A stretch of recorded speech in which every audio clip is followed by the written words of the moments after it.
오늘 말씀의 제목은 문을 열어 영접하는 자의 축복은, 이렇게. 여러분들의 마음에 문이 있습니다. 이 마음에 문이 있는데 이 마음의 문에 주인이 있습니다. 그 주인은 예수님이십니다. 원래 예수님이셨는데 우리가 예수님을 의지하지 않고 예수님을 외면하니까 그 마음의 주인이 바뀌었어요.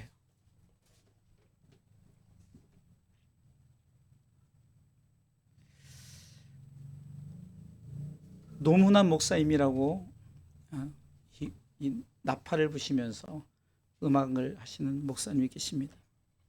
이 목사님이 나팔을 중고로 구입을 했어요. 이 중고를 구입하고 이 나팔을 부는데 정말 너무 은혜스럽게 찬송가를, 복음송을 멋지게 연주를 합니다. 그러면서 그분이 고백하기를, 원래 주인은, 이 나팔의 주인은 원래 세상 노래를 하는 그런 주인이었다는 거예요. 그런데 주인이 목사님으로 바뀌고 하나님을 찬양하는 악기로 바뀌었어요. 그러면서 그분이 선포합니다. 여러분, 주인이 바뀌었어요. 주인이 바뀌었어요. 여러분, 마음의 주인이 원래 예수님이신데 사단이 우리 마음을 뺏어가서 사단의 지배를 받아서 지금 우리가 주인이 이 사단의 지배를 받는 그런 마음의 문으로 바뀌었어요. 그래서 오늘은 다시금 우리가 마음의 문을 열어서 주님을 영접해서 다시금 주인을 바꿔요. 원래 주인대로 주인을 바꿔야 된다는 거예요. 성경은 우리를 양으로 비유하죠. 시편의 고백처럼 시편 23편 1절에 여호와는 나의 목자시니 내가 부족함이 없으리로다라고 양의 고백을 합니다. 그런데 요한복음 10장 7절을 통해서 보면 예수님께서 나는 문이라 말하는데 무슨 문이냐? 양의 문이라고 말합니다. 그러니까 원래 우리 마음의 주인이 예수님이다. 내가 네 마음의 문이다 라고 주님이 선언하는 것입니다. 같이 읽어보겠습니다. 그러므로 예수께서 다시 이르시되 내가 진실로 진실로 너에게 말하노니 나는 양의 문이라. 바꿔서 내가 너의 마음의 문이다. 예수님이 우리 한 사람 한 사람의 마음의 문이다라고 말씀하시고 있습니다.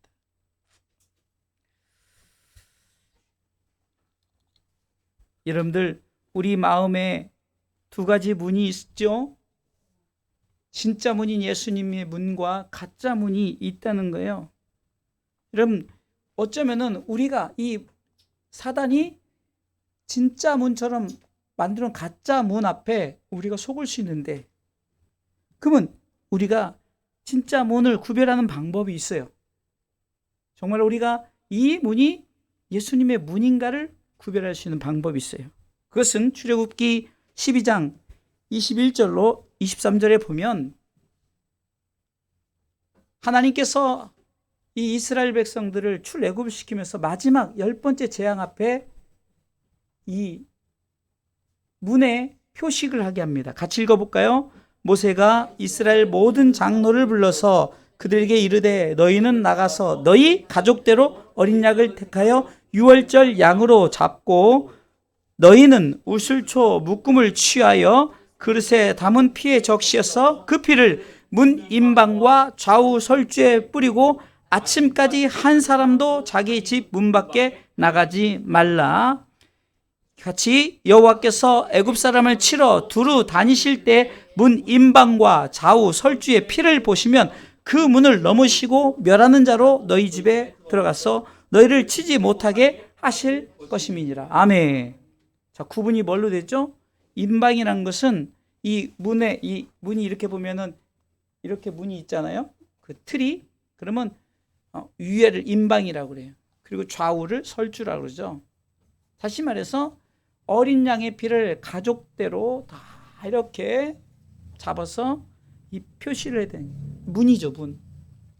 다시 말해서 마음의 문에 예수님의 진짜 문인가를 확인하려면 어떻게 됩니까?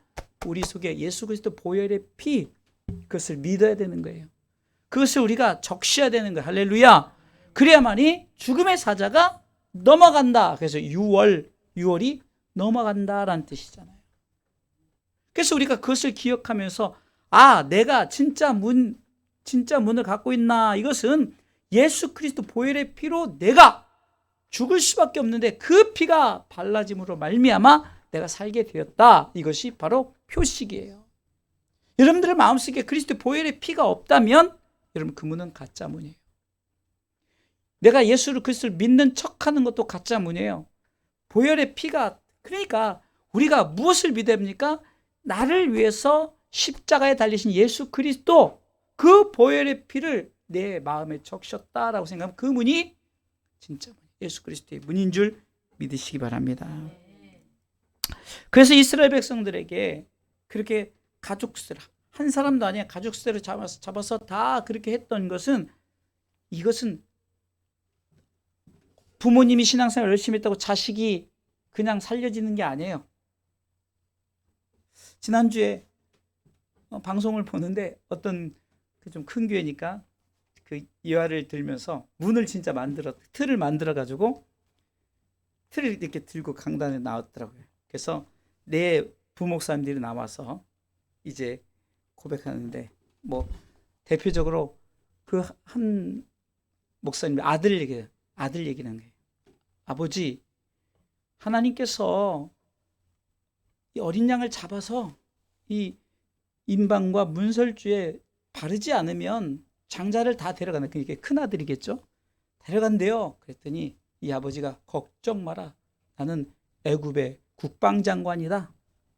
어떤 군대가 와도 내가 그것을 책임질 것이다. 라면서 이렇게 질문해. 그 사람 죽었을까요? 살았을까요? 죽었죠. 그 아들 죽었어요. 왜? 애굽의 군대 장관이라고 그 계승이 아니라. 그래서 한 대표적인 예를 드는데, 이제 큰 아들이 와서 아버지, 지금 하나님이 애굽의 장자, 모든 백성의 장자를 친다는데 정말 우리가 그 준비됐습니까? 그랬더니 그 아버지가 걱정 마라.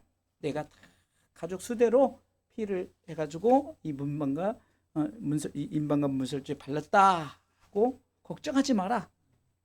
살았을까요? 죽었을까요? 살았죠.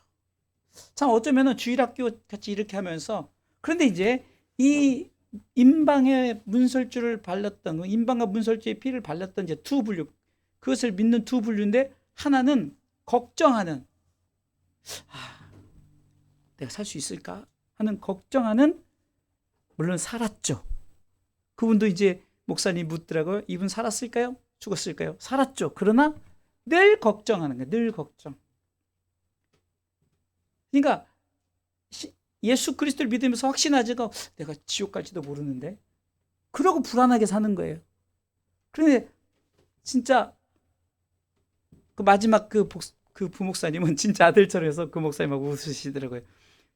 부목사님 너무 연기를 잘해서 진짜 아들처럼 한다고. 그러면서 아버지 하면서 그러는데 확실히 다르더라고. 세 번째 하신 분하고 네 번째. 이분은 그냥 두려우면 아버지 한 말에 여호와 하나님 믿습니다 하고 했더니 그냥 그분은 두렵지 않은 거예요. 그 아들이. 그러면서 이제 피켓을 다 들고 나온 거예요. 그 애굽의 군대 장관은 이렇게 믿지 않고 불안해서 죽은 사람. 두 번째는 믿긴 믿었는데 불안해서 평생 불안해 사는 사람. 그리스도인인데 그다음에 진짜는 믿고 확신하면서 감사함으로 기쁨으로 사는 사람, 이렇게 표현을 했는데 머리에 쏙 들어오는 거예요. 그래서 이 표현을 여러분들에게 해줘야겠다. 우리가 신앙생활하면서 예수 믿고 피아노를 치면 안 돼요. 예배 시간에. 예배 시간에 피아노를 치지 말고 집중해서 설교를 들으셔야 돼요. 피아노 친 소리가 다 들려. 종소리 울려라 그 치고 있잖아. 다 들려 그냥. 중요한 얘기예요. 지금 봐봐요. 신앙생활 하면서 가짜로 한단 말이에요. 가짜로. 그런 사람은 아예 못 가고 아예 지옥 가고, 근데 한 분류는 그냥 신앙생활 하긴 하는데 불안해하는 거야. 나 진짜 과연 내 천국 갈까? 불안해요. 근데 보혈의 피를 발랐으니까 살긴 사는 거야. 우리 그렇게 살지 말고 확신을 가지면서 바로 우리가 진짜 문인가 가짜 문인가 확인하시란 말이에요.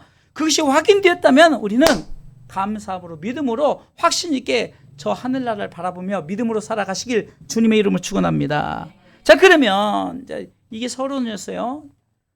자, 우리가 그렇게 이제 서론 이렇게 얘기를 했어요. 그러면 이제 예수님이 문 앞에서 이제 사인을 하셔요. 사인. 표적이죠, 표적. 두 가지 표적을 하는데 오늘 본문을 읽어보겠습니다. 전반부만 20절 읽습니다. 볼지어다 내가 문 밖에 서서 뭐예요? 두드리느니. 뭐 한다고요? 똑똑똑 두드린대요. 똑똑똑. 1차적인 예수님의 사인입니다. 주님의 방문이 시작되었어요. 자꾸 우리의 마음의 문을 주님이 두드리시는 거예요. 사랑하는 아무개야. 아무개야.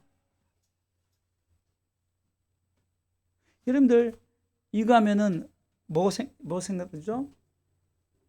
돼지 삼형제라고 표현하기도 하고, 늑대가 찾아와서 여기다 이렇게 해가지고 그 밀가루 발라가지고 그렇게 해가지고 한다고 그런 거 예화 드렸잖아요. 구분하려면은 우리가 보혈의 피를 구분했어요. 근데 노크를 한단 말이에요. 우리가 노크를 했을 때 1차적인 사인을 통해서 우리 마음 속에 이 사인이 내 마음에 준비가 되어지면 노크를 들을 수 있는 믿음이 열려야 된다는 거예요. 여러분, 처음에는 우리 가운데 노크를 하셔요. 똑똑똑 두드리십니다. 똑똑똑. 문을 열고 확 들어오지 않아요. 주님은 인격적인 주님이세요. 왜요? 우리 스스로 그 노크 소리를 듣고 주님을 맞이할 준비를 할 수 있는. 두 번째는, 자, 다시 본문 20절 읽어보겠습니다. 같이 읽습니다. 볼지어다 내가 문 밖에서 서서 두드리노니 누구든지 뭐요? 내 음성을 듣고라고 말하잖아요. 주님이 이제는 말씀하시는 게 똑똑 하시면서 이제 이게 동시에 이루어지겠죠. 근데 사인이란 말이에요. 마음의 문에 노크를 하면서 이제 주님이 말씀하세요. 상우가, 양상우. 제가 주님 대언하는 거예요. 아까 그 큰 교회에서 그렇게 했던 것처럼 똑똑똑 상우가. 대답이 없어. 대답을 해야 되는 거예요. 희경아, 왜 대답을 안 해요? 요셉아, 얘 하라니까요. 주님, 왜 제가 주님 대언하는 거라니까요. 사랑하는 주사랑의 성도 여러분, 여러분, 우리가 어떻게 보면은 참 실질적으로 주님이 노크를 하시면서 말씀하신다고 상상을 해보세요. 근데 우리가 지금도 여러분들 제가 했지만 뭐 때문에 쑥스러워서 대답 못하고 이게 진짜인가 가짜인가 이거 뭐지? 아직 뭔가 불분명해서 대답도 못하고 이러잖아요. 그러나 믿음은 뭐냐? 그것의 반응이에요. 노크와 음성, 2차적인 사인까지 있을 때 우리는 어떻게 됩니까? 반응이 있어야 되는 거예요. 자, 그러면 주님이 반응이 없으면 돌아서는 게 아니라 주님은 계속해서 우리 가운데 노크하시면서 우리에게 우리 이름을 부르는 거예요. 사랑하는 주사랑의 성도 여러분, 똑똑똑 하면서 똑똑똑똑 하면서 부르신단 말이에요. 반응이 있을 때까지. 여러분들, 이 문의 특징이 있어요. 이 문은 그 예수님의 성화를 여러분들 보셨는지 모르겠어요. 성화를 보면 일반적으로 문고리가 밖에 다 있죠. 다 있잖아요. 근데 성화의 문고리에 보면 문고리가 없어요. 그 그린 사람이 의도적으로 그렇게 그린 거예요. 무슨 말이냐? 절대로 밖에서 주님은 억지로 밀고 문을 이렇게 부수고 들어오신 분이 아니에요. 다시 말해서 영접을 해야 돼요. 우리가 우리의 믿음의 행동이 있어야 된다는 거예요. 그래서 문 고리는 안에만 있어요. 안에만. 물론 성화 그림에는 그것이 표현이 안 되니 그러지만 그게 의도적으로 안에만 있다라고 그렇게 부연 설명을 합니다. 여러분 보세요. 이 말은 우리에게 결정권이 있다는 거예요. 우리가 믿음으로 그것을 받아들이느냐, 아멘 하고 그 문을 여느냐, 열어주느냐, 아니면 그냥 안 열어줘요. 그러면 주님은 밖에서 계속 노크하고 말씀만 하시는 거예요. 그러면 주님이 돌아가냐? 안 돌아가셔요. 계속 우리의 마음의 문을 열어 자꾸 노크하시고 말씀하시는 거예요. 여러분들 이 장면을 생각해 보세요. 자, 제가 우리 조 권사님 집을 신방을 했어요. 노크를 했는데 안 열어줘. 그럼 언제까지 노크라고 저기 하느냐? 문 열어줄 때까지. 문 열어줄 때까지. 그러면 안 열어주면 그래도 그냥 안 열어주고 그 안에서 죽을 수도 있잖아요. 그래도 주님은 우리 가운데 그렇게 기다리고 계신다는 거예요. 저도 어렸을 때 이런 표현을 하면 참 마음이, 여러분들 보세요. 자, 추운 날씨에 주님이 오셔서 문을 두드리는데 여러분들 들으면서도 안 열어줘요? 제가 또 예화를 드릴게요. 예화가 아니라 대만교회에서 그 한 장로님이 크게 저기 무슨 화원인가를 했는데 날씨인가 뭐 때문에 그냥 1억 원 넘게를 손해를 본 거예요. 그러니까 막 시험에 들어가지고 막 진짜 막 교회 안 나가는 거예요. 목사님이 신방을 갔어요. 문도 안 열어주죠. 노크했어요. 아무개 장로님, 그때 이제 집사님이었죠. 아무개 집사님, 아무리 안 열어줘요. 그런데 그 밖에서 찬송을 하기 시작하는 거예요. 열어줄 때까지. 찬송하다 보니까 마음에 찔림이 있는 거예요. 그래서 우리에게는 양심이란, 주님이 양심을 주셨어요. 양심. 그래서 양심은 언제 작용하느냐? 주님의 음성을 듣고 내가 돌이킬 수 있게끔 양심이 작용되어져요. 그런데 양심에 화인 맞았다는 성경의 그 말씀에 보면 우리가 양심의 그 가책과 그런 게 있음에도 그냥 물리쳐버리는 거예요. 왜? 내가 정말로 그것을 받아들이질 않는 거예요. 그래서 양심에 화인을 맞았다 그래요. 찬송을 하고 문을 열어주고 앞에서 찬송을 하는데 처음에는 그냥 양반다리를 하고 딱 있더라는 거예요. 근데 찬송을 계속하고 나 같은 죄인 사실 웬 말인가 했더니 이제 점점점 무릎 꿇고 눈물을 툭툭툭 흘렸어요. 설교 한마디도 안 했대요. 그냥 찬송만 하고 그냥 집사님 사랑합니다 하고 그냥, 근데 다 해결돼 버렸어요. 여러분 결정권 누구에 있느냐? 끝까지 그 장로님이 고집 부리고 회개 안 했다면 그분 그 자리에 있지 않아요. 지금 그 대만교에서 충성하지 않아요. 여러분 우리가 결정권이 누구예요? 문을 열 것인가 아니면 열지 않을 것인가? 이것을 우리는 요한복음 1장 11절과 12절의 말씀을 말하고 있는 거예요. 빛으로 오신 주님이 이 땅에 자기 땅에 오매 영접지 아니하였으나 영접지 아니하는 사람들이 있어요. 읽어보겠습니다. 자기 땅에 오매 자기 백성이 영접지 아니, 끝까지 문을 열어주지 않는 부류가 있어요. 근데 12절에 보세요. 영접하는 자, 곧 그 이름을 믿는 자들에게 뭐요? 하나님의 자녀가 되는 권세를 주셨다. 그러니까 문을 열어 영접하는 자의 축복이 나와 있잖아요. 그죠? 여러분들 우리가 문을 열어서 영접을 해야 되는 거예요. 성경은 영접하라, 맞아들여라, 모셔드려라. 그래서 저번에 한번 여러분들에게 예화를 스스로 하게끔 했잖아요. 자, 두 손을 가슴에 이렇게 안아보세요. 이렇게 문을 만들어 보세요.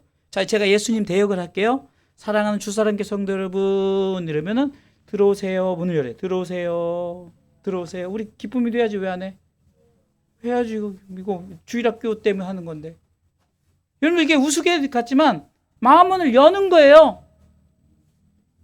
그래서 여러분들 보혈의 피가, 아니 2000년 전에 일어난 사건 내가 언제 봤다고. 그래서 믿음이에요. 믿음. 내가 언제 봤다고가 아니라, 우리 양상욱, 너 네 이름이 원래 양상욱인 거 어떻게 믿어? 어? 너 혹시 양상철이 아니야? 너 양상욱 맞아?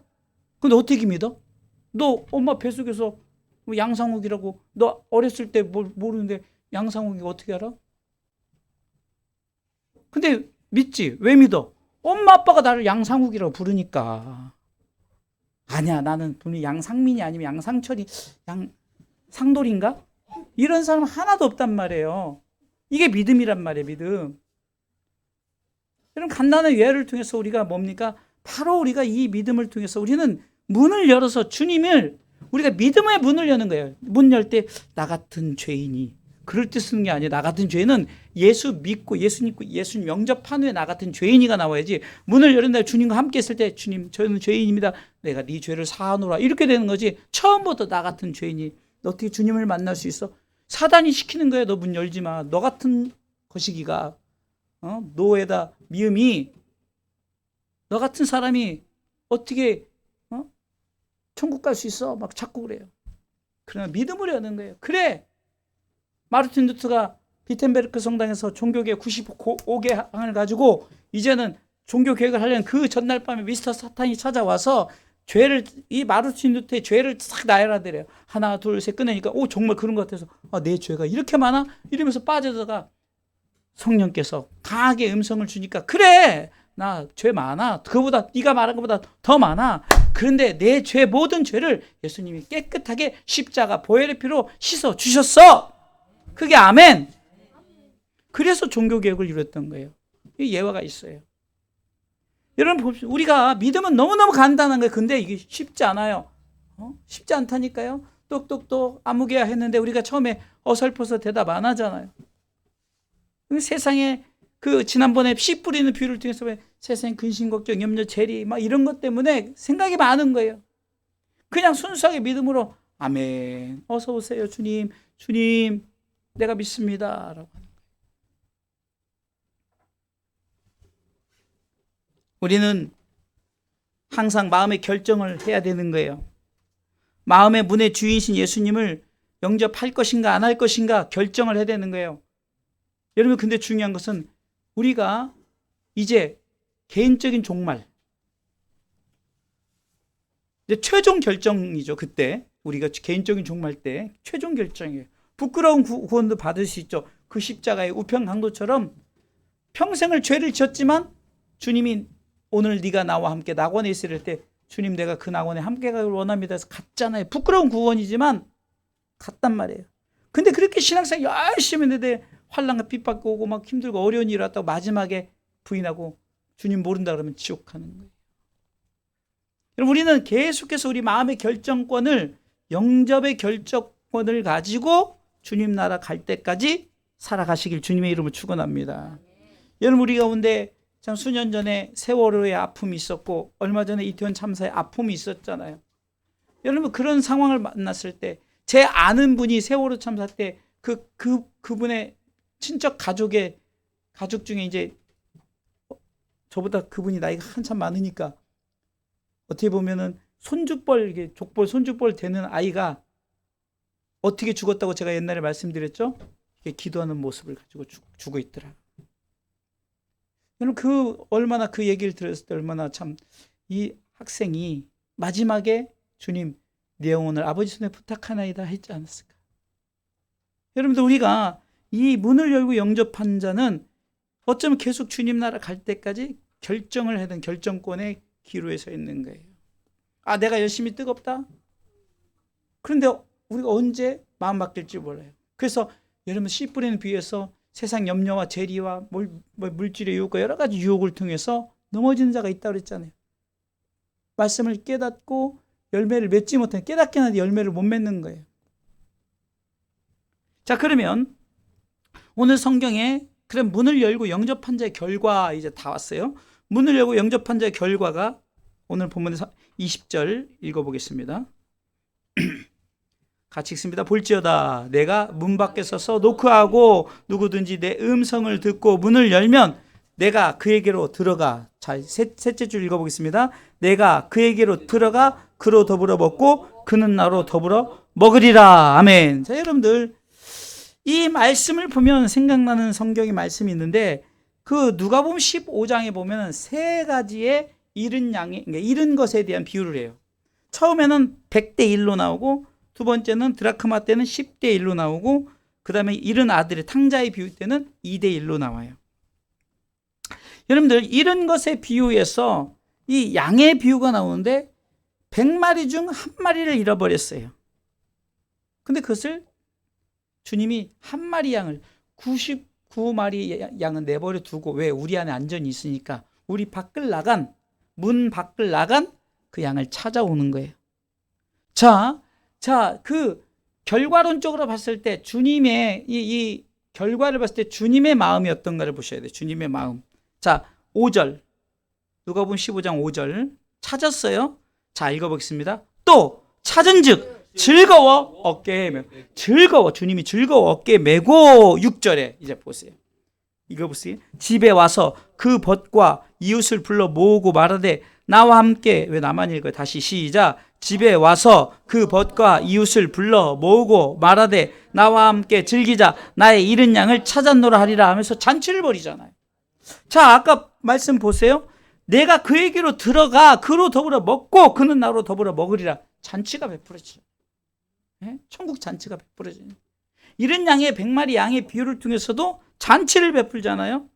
자, 그 결혼한 신부가 10드라크마, 이게 지참금이에요. 10드라크마가 어쩌면 표식이란 말이에요. 근데 실수를 해서 한 드라크마가 빠져가지고 나갔어요. 그러니까 10드라크마가 있어야 나는 이제 결혼하는 신부입니다라고 표식을 했는데 하나를 못 찾으니까 막 그거를 찾아야 돼요. 그래서 찾았어요.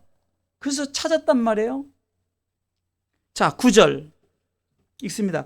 또 찾은즉 벗과 이웃을 불러 모으고 말하되 나와 함께 즐기자. 잃은 드라크마를 찾아노라. 또 여기서도 벗과 함께 즐기자라고 나오죠. 주님과 더불어 먹고 마시리라. 이 부분의 말씀이 잃어버린 아버지께 영접한 자들의 이 비유를 말씀하시는 거예요. 자, 22절부터 탕자의 비유 너무 잘하니까. 자, 22절 있습니다. 아버지는 종들에게 이르되 제일 좋은 옷을 내어다가 입히고 손에 가락지를 끼우고 발에 신을 신기라. 23절 그리고 살진 송아지를 끌어다가 잡으라. 우리가 먹고 즐기자. 보세요. 천국 잔치가 폐설되는 거예요. 여러분, 이렇게 누가복음 15장에 잃어버린 것들을 100대 1, 10대 1, 2대 1을 통해서 점점점 정말로 소중한 것이 작을수록 소중하잖아요. 그 비유를 통해서 정말 하나님은 100명이든 1000명이든 수십만, 수억이고 이 지구상에 60억이라는데 그 60억 대 1, 한 명을 위해서 주님은 계속해서 노크하고 계신다는 거예요. 주님의 마음을 우리는 알아야 됩니다. 달란트 비유를 통해서도 보세요. 여러분들 충성된 종에게 마태복음 25장 21절에 보면 충성된 종에게 이렇게 말합니다. 그 주인이 이르되 잘하였도다 착하고 충성된 종아. 같이 읽습니다. 둘째 줄. 네가 작은 일에 충성하였음에 내가 많은 것으로 내게 맡기리니 너 주인의 즐거움에 참여할지다 하고. 주인의 즐거움. 그래서 시편 기자는 시편 23편 5절에 이 표현을 이렇게 했습니다. 목자가 상을 베푸는 장면 있습니다. 주께서 내 원수의 목전에서 내게 상을 베푸시고 잔치를 베푼다는 거예요. 그러니까 잔이 넘치는 거예요. 여러분들, 이 축복이 우리에게 주어진 거예요. 주님과 함께 하는 거. 그래서 여러분들, 영접하는 자의 축복은요, 결론적으로 이기는 자의 축복이에요. 이기는 자. 요한계시록에 보면 동일하게 다 이기는 자에게 7교회를 통해서 말하는데, 요한계시록 2장 11절에는 이렇게 말씀합니다. 귀 있는 자는 성령이 교회들에게 하신 말씀을 들을지어다. 이기는 자는 둘째 사망, 지옥 갈 때 지옥 가는 그것을 받지 않다고 말해요. 이기는 자에게 주어지는 거예요. 2장 26절, 요한계시록 2장 26절. 자, 두 번째 교회도 이렇게 말합니다. 2장 26절, 요한계시록 2장 26절. 이기는 자와 끝까지 내 일을 지키는 그에게 뭐요? 만국을 다스리는 권세. 이런 다 천국을 얘기하는 거예요. 천국을 둘째 사망의 해를 받지 않으니까 천국 가는 것이요. 만국을 다스리는 권세를 주니까 천국에서 누릴 것이요. 요한계시록 3장 5절에 보면 같이 읽어보도록 하겠습니다. 찾고 요한계시록 3장 5절 같이 읽습니다. 이기는 자는 이와 같이 흰옷을 입을 것이요 내가 그 이름을 생명책에서 반드시 흐리지 아니하고 그 이름을 내 아버지 앞과 그 천사들 앞에서 시인하리라. 12절 3장 12절 치면 나오죠. 12절 읽습니다. 이기는 자는 내 하나님 성전에 뭐요? 기둥이 되게 하리니 그가 결코 다시 나가지 아니하리라. 내가 하나님의 이름과 하나님의 성 곧 하늘에서 내 하나님께로부터 내려오는 새 예루살렘의 이름과 나의 새 이름을 그 위에 기록하리라. 21절 같이 읽습니다. 이기는 그에게는 내가 내 보좌에 앉게 하여 주기를 내가 이기고 아버지 보좌에 함께 앉은 것 같이 하리라. 오늘 본문의 말씀이거든요. 그러니까 오늘 본문 잡은 것 뿐이지 이기는 자는 이렇게 천국의 모든 것을 주시는데, 오늘 특별히 본문 21절을 통해서 이기는 그에게는 내가 내 보좌에 함께 주님과 함께 앉는다는 거예요. 여러분들, 그냥 우리가 이거 굉장히 그냥 쉽게 넘어가는데요. 보좌에 함께 앉는 거예요. 주님과. 왜? 주님이 우리 가운데 하나님의 맏아들 되셨잖아요. 맏아들. 성경 로마서에 보면 그분이 맏아들이라고 말씀하셔요. 우리는 뭐냐? 친아들이 아니라 우리는 뭐죠? 양자. 성경 로마서에 보면 양자. 양자의 축복인데 어찌 앉아 있어요? 어찌 똑바로 앉아요? 어찌 양자가 맏아들 장자의 축복을 동일하게 받는데요. 여러분들, 이 축복이 얼마나 큰 축복입니까? 데려온 아들이라니까요. 그런데 동일하게 맏아들처럼 유업을 똑같이 주는 거예요. 보좌에 같이 앉게 하고. 요한계시록 21장 7절에 보면 이제 천국에 대해서 쭉 설명을 하는 거예요. 천국에 대해서 이제 그 하나님의 나라가 하나님께로부터 하늘에서부터 내려온다고 그랬어요. 7절에 보면 이기는 자에 대해서 나오는데, 자, 마지막 최종 이기는 자 읽어보겠습니다. 이기는 자는 이것들을 유업으로 얻으리라. 나는 저의 하나님이 되고 그는 내 아들이 되리라. 양자인데도 하나님께서 친아들, 맏아들처럼 인정해 주는 거예요.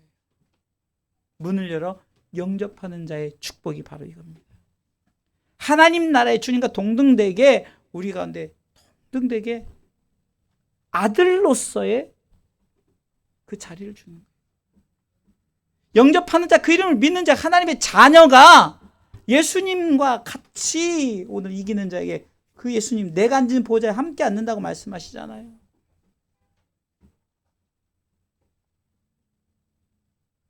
여러분, 그렇기 때문에 이 문을 열어 영접하는 자의 축복은 바로 이렇게 하나님 나라의 축복, 이기는 자, 끝까지 승리하는 자, 마태복음에도 마가복음에도 누가복음에도 요한복음에 동일하게 나온 게 끝까지 믿음을 지키는 자, 구원을 얻으리라. 이렇게 성경은 분명히 기록되어 있어요. 중간에 포기하는 자는 구원 못 받는다고 성경은 정확하게 기록되어 있어요. 공관복음에 다 나와 있어요. 나중까지 견디는 자는 구원을 얻으리라. 이기는 자는 끝까지 이기는 거예요. 끝까지.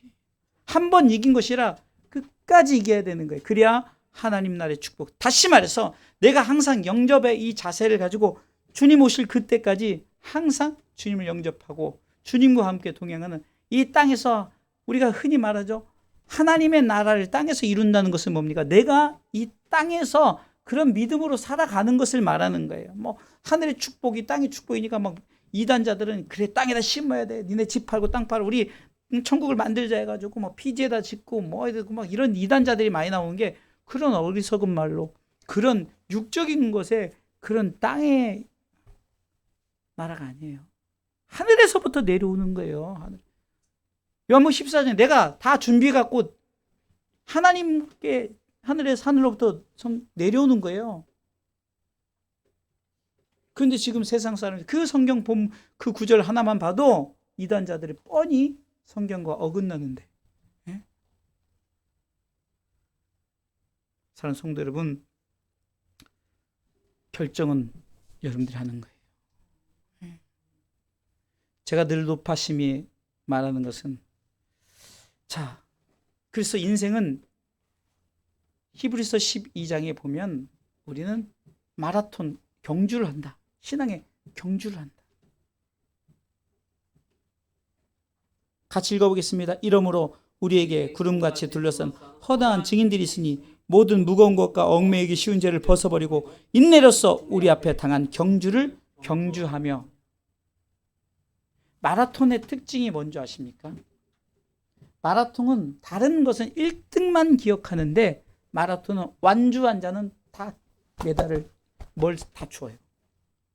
그게 마라톤의 특징이에요. 왜 그럴까요? 완주에 어떤 그 의미를 부여하고 있는 거예요. 인생의 경주, 신앙의 경주를 하면서 여러분들 끝까지 믿고 나가는 거예요. 코로나, 제2의 코로나, 이제 제3의 코로나, 우리 가운데 어떤 어려운 문제가 나올지 몰라요. 예? 그런 문제 속에서도 우리는 문을 열어 끝까지 영접해 이기는 자, 하나님 나라의 유업을 받는 자가 되려면은 우리가 끝까지 믿음을 지키는, 문을 열어 영접하는 자의 축복을 받아 누리는 우리 성도들, 이 영상을 보시는 모든 분들, 또 나중에라도 보는 우리 그리스도인들 되시기를 주님의 이름으로 축원합니다.